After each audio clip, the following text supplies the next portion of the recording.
Welcome back to Africa 54. I'm Vincent McCory in Washington. Health workers in the Democratic Republic of Congo are racing against time to contain an outbreak of Ebola.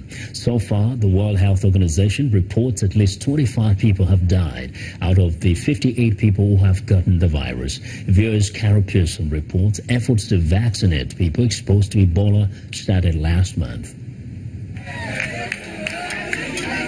People in Bikoro celebrate this man's recovery from Ebola.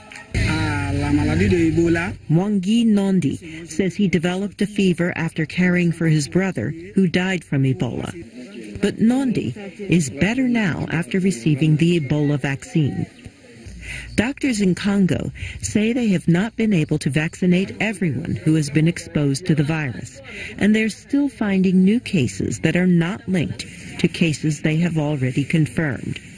This means the virus is still actively spreading, and health workers still don't have an accurate picture of what's going on. Congo's vaccination campaign is targeting more than 1,000 health workers, along with those who have had contact with people who developed the virus. They use a ring approach, where health workers identify newly diagnosed Ebola patients and then set out locating people they've been in contact with, from family and friends to neighbors and work colleagues. The vaccine they're using was developed during the Ebola outbreak in West Africa. It's not licensed yet, but it has proven to be safe and effective.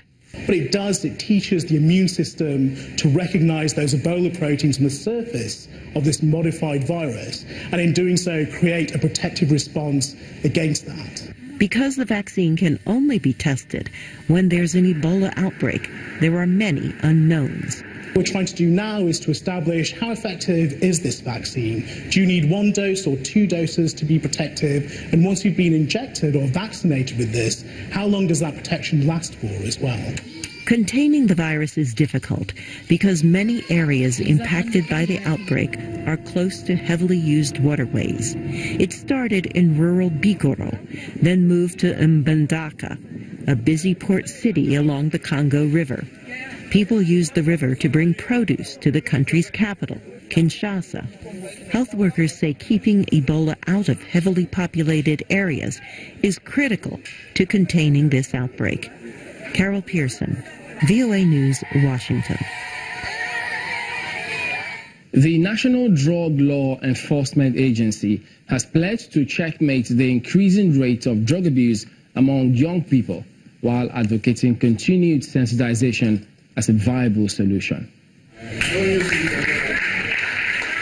Students getting their prizes after a quiz competition organized by the National Drugs Law Enforcement Agency, NDLEA, the government agency saddled with the responsibility of combating drugs abuse and trafficking in Nigeria.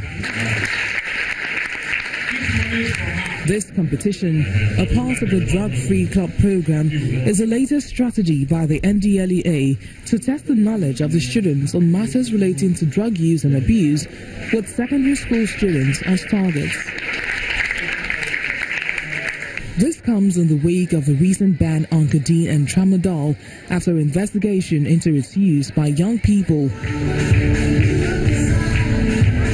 Inside this hall in Oka, Anambra State, are students from various secondary schools across the state who have won prizes in the 2018 edition. 88 schools participated in the competition. Only 3 emerged winners. Anglican Girls Secondary School, Navy, came first. Girls Secondary School, Iguoku, came second. And the third position went to Community Secondary School. Some of the winners are excited to have come out tops while encouraging their counterparts in other parts of the country to be part of the Drug-Free Club program.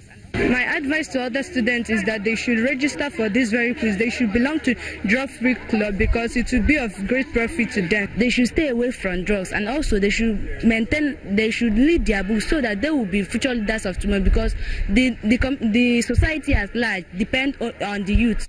The state commander of the NDLEA, Suli Mamadou, assures everyone that the campaign against drug abuse and other drug-related vices will continue.